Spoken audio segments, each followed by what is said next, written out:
So we are finally here with Virgo season. Okay, so Virgo season we know starts on the 23rd. And so we are about to dive into something I'm going to do monthly where I'm going to give horoscope slash advice for each sign. Because as we know, each sign creates a different relationship with Virgo, right? For instance, obviously, Pisces is opposing Virgo and Gemini squares Virgo, and Sagittarius squares Virgo, and Scorpio is sextile to Virgo, right? There's all these different components that can help us understand the relationships that we have between signs in our charts.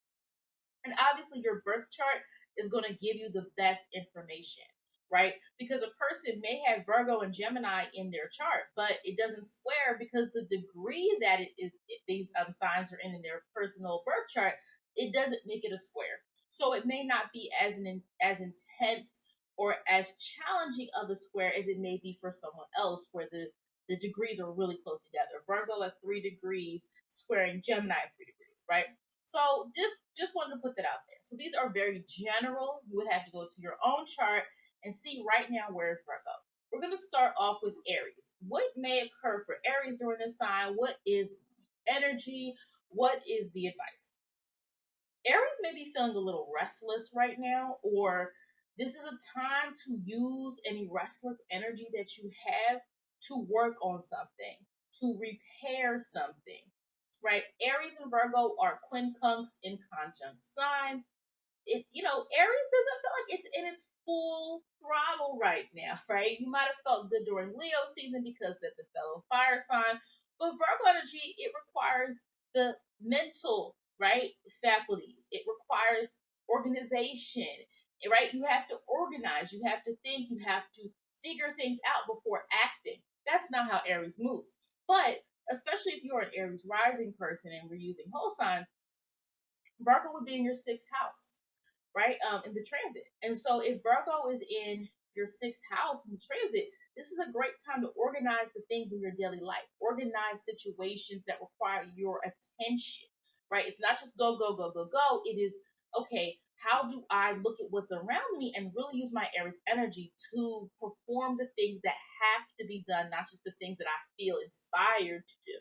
So as we know, Taurus is a sign that trines Virgo. You would have to look at your birth chart to see if you have Taurus and Virgo in your chart. Are they directly trining? Are they far apart? If it's Taurus, the 29th degree, and Virgo at the first degree, that is not a trine, but you may still resonate with the earthly energy of Taurus and Virgo, of course. So pay attention to the finer things of what you value. If you are a Taurus energy person, Taurus rising, pay attention, right? Because you value things, you care about what matters to you, right? You aren't someone that's changing and switching things every single day. But at the same time, you have such a holistic way of looking at things, right? And embodying, like, what does it really embody? But you don't want to miss out opportunities to fine tune something and think about it more, especially with the Virgo energy. Mercury being in Virgo in retrograde, what that's going to mean for you in terms of having to look at things in a way that requires a little bit more examination, right? And so here we see this picture, right? When you have people who are on turntables and people who are doing music. What do you notice? They have to turn this way and dial this up and speed this up and move this back, right? So Virgo is a little bit more faster of an energy being ruled by Mercury. Of course, Gemini energy is more fast, it's more extrovert than Virgo energy, but Mercury is a pretty fast planet. It's that Virgo mind moves very fast. Okay, and so Taurus sometimes likes to take its time, which can be beneficial for Taurus and for Taurus season.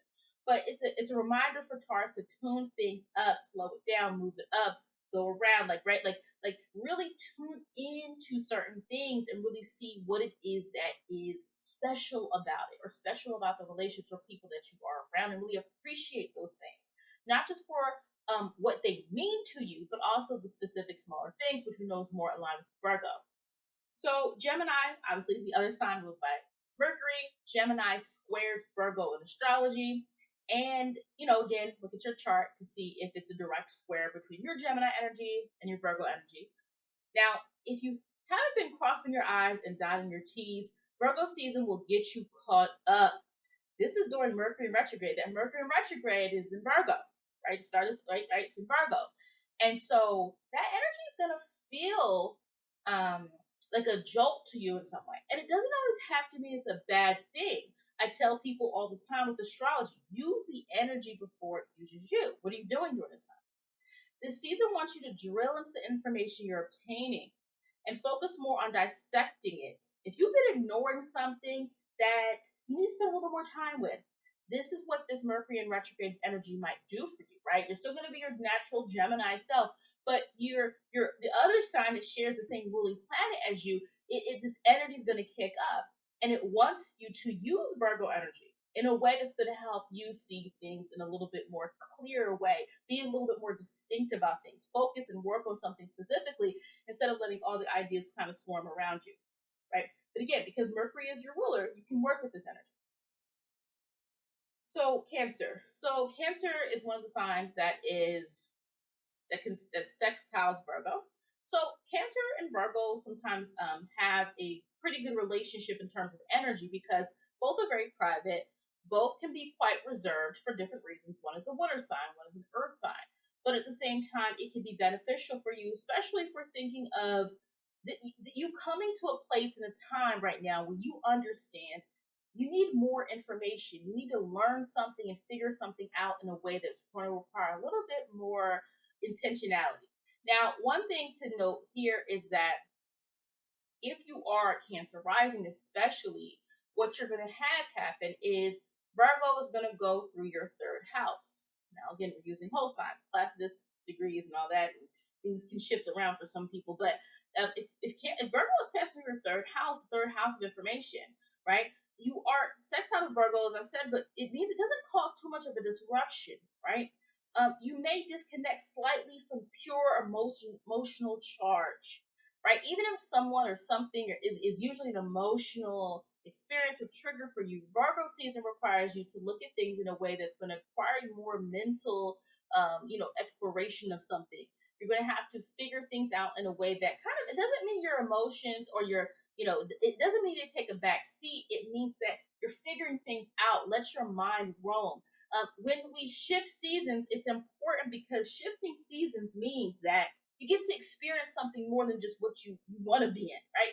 These transits force us to be whole, right? We're experiencing all the signs in certain ways and all the transits and all the aspects and all those different components of it. So you might be more decisive right now and more precise, especially with anything that requires mental energy. So use this to your advantage. Okay, something's been, you're not quite sure about something or someone, and you can't put your finger on something. Like Virgo season allows for that, especially with that Mercury in retrograde coming, right? That Mercury in Virgo retrograde, like that figuring things out, really going underneath the surface and really rediscovering something, right? Looking back at it, something didn't seem quite right. You're very intuitive. Let's go back, right? Let's really figure this out. Let me give that a second look. No, let me redo that. Let me check on that. So, Leo, you are out of your element. Sorry, you're out of your element. When we have those transits happen, energy shifts. It doesn't mean that the minute it turns, the minute it turns Virgo season, you don't feel like yourself. It's really not about that necessarily. But it does mean that, Venus is still in Leo. So there's a little bit of Leo energy going on. But for the most part, that is the only Leo energy. Yes, that's the only energy we have going on right now. And so what's going to be very important for you looking, forward is slowing down. The season is not like yours. You may feel an urge to apply all the talk you've been shouting. You enjoyed your season and being seen, but now it's like, what is the work? What are the seeds that you're going to plant, right? So that people know you're not just show or you're not just all talk, but like, what is it that you're actually working towards? That's how I tell, like, that's how to deal with energy shifts. Energy shifts is ride the energy wave. Don't say, oh, Leo season's over. Oh, well, I don't care about Virgo season. Like, how can you use Virgo season to your advantage, right? Especially when we look at like, for people who are Leo risings, if we're using whole signs, Virgo will be passing through your second house. Mercury in the second house retrograde can mean pay more attention to ideas that need to be reworked regarding finances, regarding money, right? Requiring something that is going to give you a greater sense of satisfaction, but you might have to look at things more carefully during the season. Don't overspend. Virgo's not the time for you to spend. Venus is in Leo, but it's in retrograde. So Leo really thinking about that generosity, habit that you tend to have. All right, so Virgo. Okay, so Virgo rising, whoever's watching this that has that Virgo energy that is dominant in your chart. During the season, like, be yourself. This is the time to be in your most authentic mode. And I know sometimes it may feel like other people don't understand you or they don't think in the same process that you do. That people want the easy answer, and you know that there is more complexity, there is more analysis to be done. But this is your season. People will accept your critiques, your advice a little bit more openly during this season. It does not mean go hard on, having to critique everything, but it does mean, like, at its best, Virgo energy is not about nitpicking and getting on people's nerves. It is literally seeing how to make something better, how to create a system for how to make things grow and thrive, right? And Mercury in retrograde being in Virgo means people may need your help, right? They may not directly ask you, but Virgos do like to be helpful, of service, of, if someone needs something and the Virgo feels they can solve the problem, Virgo tends to like to do that. And you might feel excited. I know Mercury in retrograde is something people dread. It can be a time of miscommunication, technology issues, things like that, travel, delays, those types of experiences. But remember, it's in your sign, and if anyone can solve a problem or go back to something and say, well, now I know what to do, that is going to be Mercury and Virgo. I mean, that's going to be Virgo, right? So you might feel up to the challenge of Mercury and Virgo, and people may actually need you during this time a little bit more than usual because one is Virgo season, but also that Mercury and retrograde energy you might feel a little bit more comfortable in, even though it's in retrograde. Libra. Okay, so Libra and Virgo are neighboring signs. You can get that semi-sextile energy, but for the most part, like when you think of, both very signs that have great mental, stimulating conversations. The energy between Virgo and Libra, but this is decisions, right? And Libra is good at making decisions if it makes you feel like you're balanced. Like when you have, the best of both worlds. Oh, I just made a decision and I satisfied everybody. That is what Libra loves, doing that. Like, loves deliberating and being in the middle of something if there can be a resolution. However, something that has been on your mind may require a lot of thinking and plotting. If something has not been on your mind, this is the season to do it. Okay? You've been putting something off. Well, guess what? That Mercury retrograde is like, okay, here I am, right? So, you might be contemplating, you might be in a comfortable space, but it may not always be balanced, right? Because you're seeking balance, but sometimes there can be this ignoring things for the sake of not wanting to feel that you are out of your element or you're causing any kind of dysfunction in your life. But sometimes we have to shake things up. And I think that, evolved Libras learn to deal with and handle conflict in ways that still make you walk out saying, I was fair. I had to make a decision, but I was fair, right? And that's really what an evolved Libra wants to do. Okay.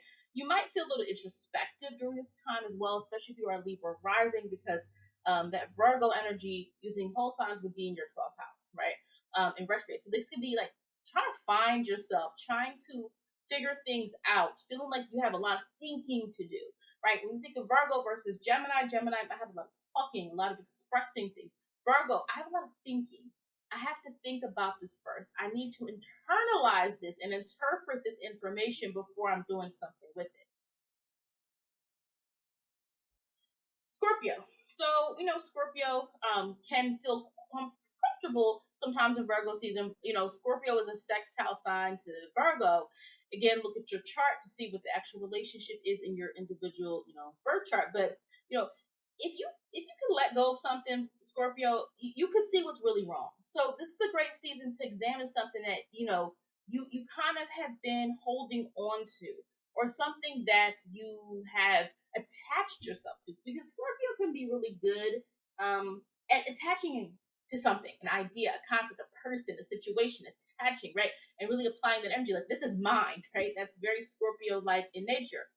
But the sextile of Virgo can allow you to switch into a mode of doing something Do something productive with what you are attached to or what you find, right? You're finding something out. Scorpio loves to investigate. Scorpio energy kind of harbors information sometimes, like right, like it's almost like so much privacy. But Virgo wants you to improve based on the information, the insights that you get, right?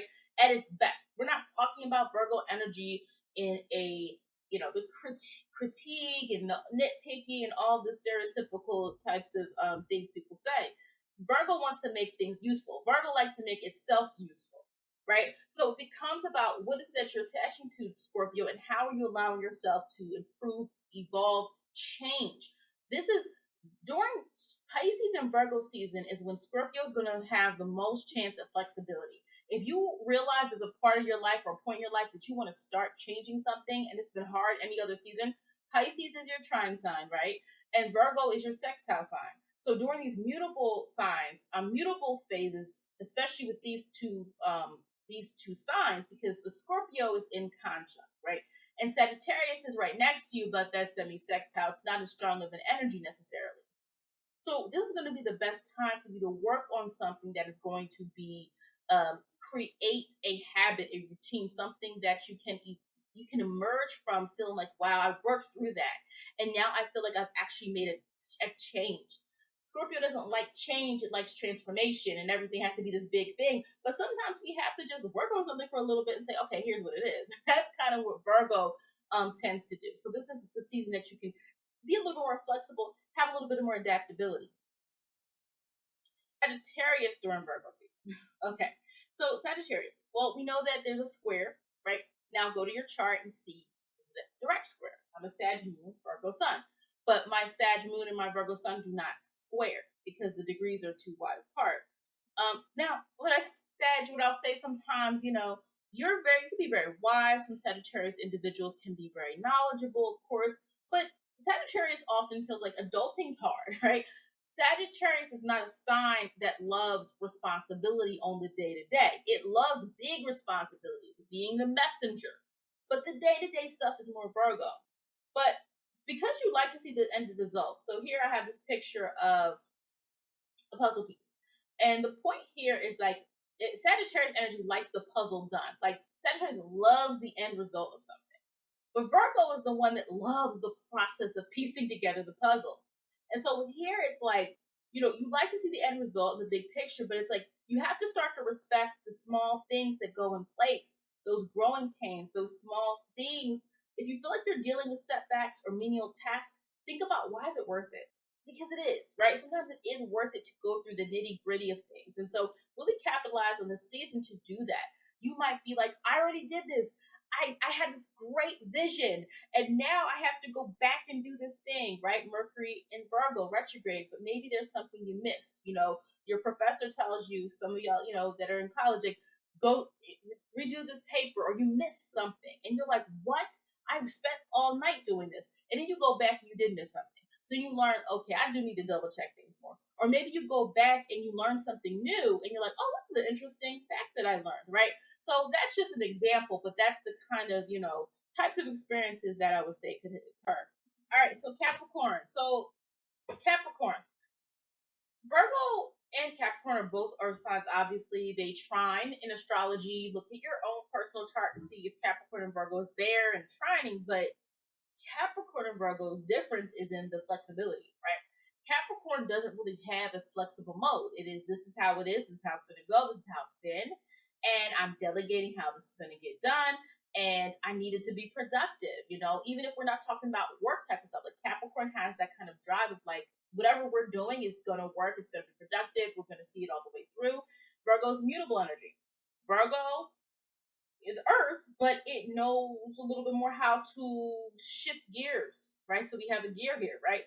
Virgo is that mutable. So sometimes Capricorn, you do need to learn to be a little bit more flexible, right? This is not saying change who you are because it's Virgo season. It simply means you might have to notice, especially with the retrograde energy coming that's here, that you need to see what has fallen through the cracks. And sometimes with Capricorn, though Capricorn can have a great, big, grand outcome, goal, vision of how life should be, how things should be, what are the big blocks, right? Virgo knows the small blocks, the small things, and so you have to sometimes look and see when you need to shift gears. Guess what? Sometimes you got to tweak your goal a little bit. Or you got to tweak your expectations. That's the biggest thing. Like the pepper, like everything has to be excellent. But how maybe you wanted to lose 50 pounds over the summer or for the past 6 months and you lost 45. That is still a good goal, right? That is still a good outcome just because it's not 50, right?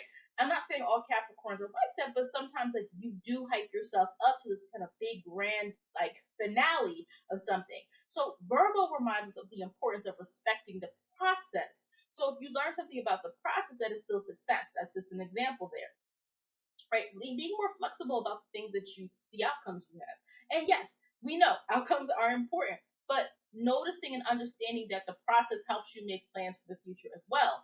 And so, luckily this is Earth energy. It can work well with you, but just don't be afraid to adjust plans because it may refine the goal. So some of the experiences Capricorns may have this season is having to go back and say, wait a minute, it's okay, right? I did win this. I might not have won everything, but I did do this well, or this is something that has the ability to improve. Plus energies, I typically say Aquarius and Virgo people can have great conversations about life, about topics, about things. There is a cerebral connection between Aquarius and Virgo. Now, what changes is how they do things. They can have great conversations about topics, but the way in which Virgo and Aquarius move through life is very, very different. This is why it's an inconjunct quincunx sign. They are 5 signs apart. And so with Aquarius, especially if you are an Aquarius rising, Virgo would be in your eighth house, transiting your eighth house in the whole signs. And so this could bring about a very deep contemplative type of energy. Or this could be a great opportunity to take if you've noticed that you're getting a little more granular, right? Like you usually are very big, looking at concepts and looking at things in more worldly ways, or Aquarius likes to look at things in kind of a broad way in order to kind of come to a conclusion, right? This is more of a contemplative nature, right? You might even be rethinking some things about how you fit within the things that you think about. Because Aquarius is really great at describing what society is doing, what other people are doing, concept topics, great at like understanding things. But sometimes Aquarius doesn't put themselves in it. So with Virgo going here, especially with Mercury in the eighth house, it might require you to uncover some things about yourself that come from a very deep place. Now, how something can be improved in a way that follows a certain order. Processing, right? Processing things, uncovering information that requires you to improve, change, or see something in a more detailed way. And even zooming in on that small thing that maybe sometimes can be missed, right? And so it can be an uncomfortable experience for you because, again, this is not a sign that you try. This is not a sign that you have a sextile to. This is not an energy that you recognize necessarily. It may not be the best time to be as experimental as usual. Virgo's earth mutable. You can change a little bit, but it has to be something that produces something. Be a little bit more delicate. Both Virgo and Aquarius have in common, I think there's kind of a humanitarian type of energy. Now, Aquarius is more of the I have ideas or innovations that affect society. And Virgo is more service oriented. Like, I'm going to help who's around me right now, or I'm going to be hospitable, or I'm going to, help people through health, or help people through advice, help people in a more intimate setting, right? Aquarius is more of that bigger setting, group, collective. But both energies can be that, philanthropic, but Virgo is helping more in your everyday life. And so if you feel those themes come up, if you feel like you have to slow down a little bit more and kind of look at things in a more day-to-day thing, whether it's you processing your deeper feelings with the eighth house, or maybe that's not relevant to you, and you're simply just like slowing down and realizing like, wow, I can be effective even if I'm not helping a big group, like helping a person, helping an individual, doing something nice for a person instead of just a group. That also is something that can help me define who I am as someone who is concerned about the welfare of others. So here, the image says make it happen, work hard, dream big. So Pisces is energy that opposes Virgo. Okay, they're opposite signs. You know that. But this is one of the few seasons where you feel up to the challenge sometimes to work and get it done. And you might not even know where that energy comes from. Opposite signs can be balanced when we learn to integrate them. Okay, it's not something to be afraid of. We're not afraid of our opposite signs. We see the things in our opposite signs that we can sometimes tap into a little bit more. Of course, sometimes we look at our opposite signs like, what are you doing? But at the end of the day, we understand them, right? We understand it. I might not be like you, but I understand it. So what I'm going to say here is that you might be more methodical than usual. You might be more process oriented than usual. You feel the need to just get things done. Yes, dream big. You know, Pisces is all about that dreaming. It is about, hey, this is possible, right? Even when people doubt you or think something is not. But yeah, so it's one of the few seasons where you might feel up to that challenge. You feel ready. And if you feel like, oh, I don't know. No, this is the time. Use that Virgo energy. Mercury being in retrograde for you, it could also be going back to something you gave up on, a dream that you gave up on, something that now it's a great opportunity to move in a direction that's going to put you back in a setting where it's like, all right, you got a chance to do it again. You get a second chance, maybe. What are you going to do with